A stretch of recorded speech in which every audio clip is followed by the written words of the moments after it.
Running a business is tough. You wear a lot of hats. One of the toughest hats is figuring out how much your products actually cost. Knowing your costs is crucial for setting prices, managing inventory, and ultimately, making a profit.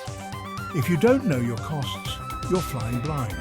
There are two main ways to figure out your costs: standard costing and activity-based costing. Think of them as two different tools in your toolbox. In this guide, we'll break down these two methods in simple terms with real-life examples. By the end, you'll know which method is right for your business. Standard costing is like using a recipe to figure out your costs.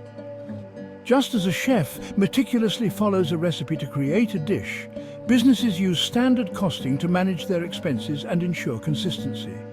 You have a list of ingredients, materials, the time it takes to bake, labor, and the cost of running your oven, overhead. Each of these components plays a crucial role in determining the final cost of your product. You set standard costs for each of these elements based on historical data or industry benchmarks. This helps in creating a baseline for measuring performance and identifying variances. Let's break down the key elements in more detail to understand their significance. Direct material standards. This is the cost of the raw materials that go directly into your product. For example, if you're making a cake, this would include flour, sugar, and eggs. Direct labor standards.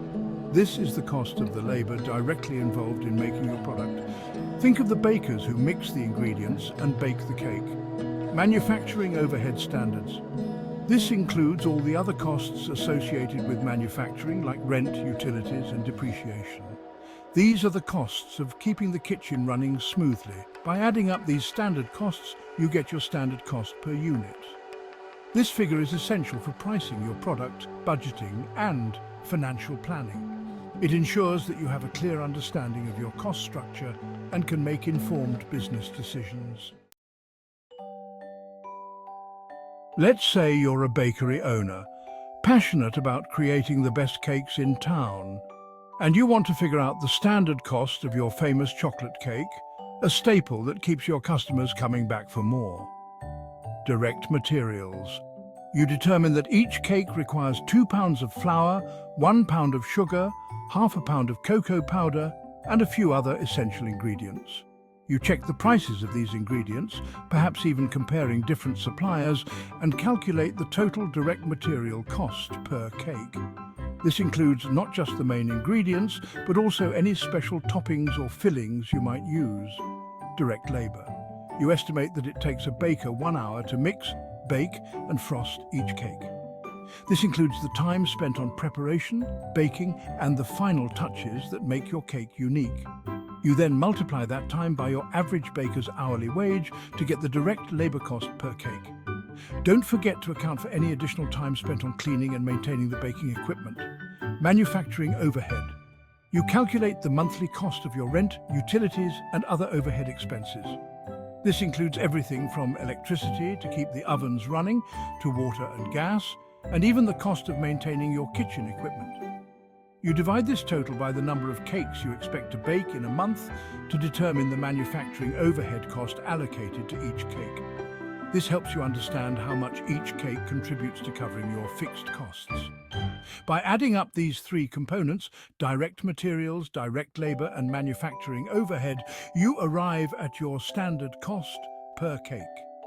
This comprehensive understanding allows you to price your cakes effectively, ensuring profitability while maintaining quality. Standard costing, like any good recipe, has its advantages and disadvantages. Pros: simplicity. It's relatively easy to set up and use, even without a sophisticated accounting system. Benchmarking provides a consistent benchmark to compare actual costs against, helping identify areas of improvement. Cost control. It helps control costs by setting targets and highlighting variances. Cons: oversimplification. Can be too simplistic for businesses with complex production processes or fluctuating costs. Inaccuracy may not accurately reflect actual costs, especially in volatile markets. Lack of focus. Doesn't highlight the drivers of overhead costs, potentially leading to poor cost management decisions. Activity-based costing, or ABC, takes a more detailed approach. It digs deeper into your business activities to understand what's really driving your costs. Instead of lumping all overhead costs together, ABC assigns them to specific activities involved in making your product. For example, instead of just manufacturing overhead, you might have activities like machine setup, quality control, or packaging. This allows you to see how much each activity costs and how those costs are allocated to different products. Let's say you're a home builder constructing two types of houses, basic and luxury. Using activity-based costing, you'd identify activities like designing. This activity might involve architects and draftsmen, and the cost would be driven by the complexity of the design. Framing. This activity would involve lumber, labor, and the cost would be driven by the square footage of the house. Landscaping. This activity might involve different materials and labor depending on the type of landscaping required for each house type.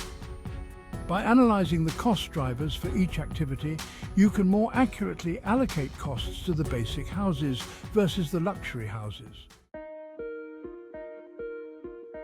Activity-based costing, while more complex, offers greater accuracy and insights compared to standard costing, provides a more accurate picture of costs by directly linking them to specific activities, identifies the real drivers of costs, enabling more informed decisions about pricing, process improvements, and product mix, facilitates better decisions about product design, pricing, and resource allocation.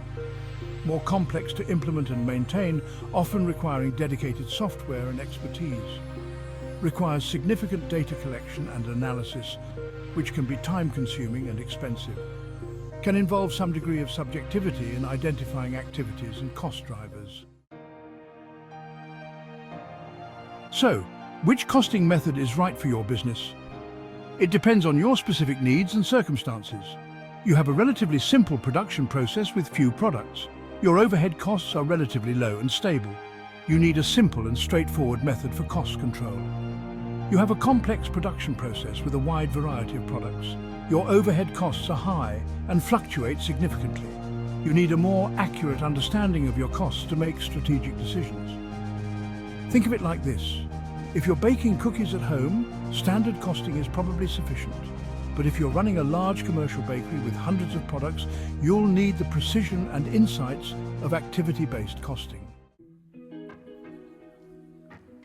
Here's a simplified guide to implementing standard costing. 1. Break down your product costs into direct materials, direct labor, and manufacturing overhead. 2. Determine standard costs for each component based on historical data, industry benchmarks, or engineering studies. 3. Add up the standard costs for each component to determine the total standard cost per unit. 4. Record your actual costs for each component. 5. Compare your actual cost to your standard cost to identify variances. 6. Investigate the causes of significant variances and take corrective action. Here's a simplified guide to implementing activity-based costing, a method that can transform how you understand and manage your business expenses. 1. Identify the major activities involved in producing your products or services. This step is crucial as it lays the foundation for accurate cost allocation. 2. Determine the factors that drive the cost of each activity.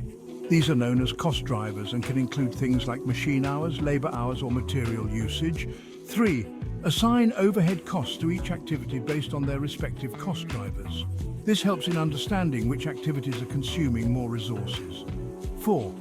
Calculate the cost per unit of activity driver for each activity.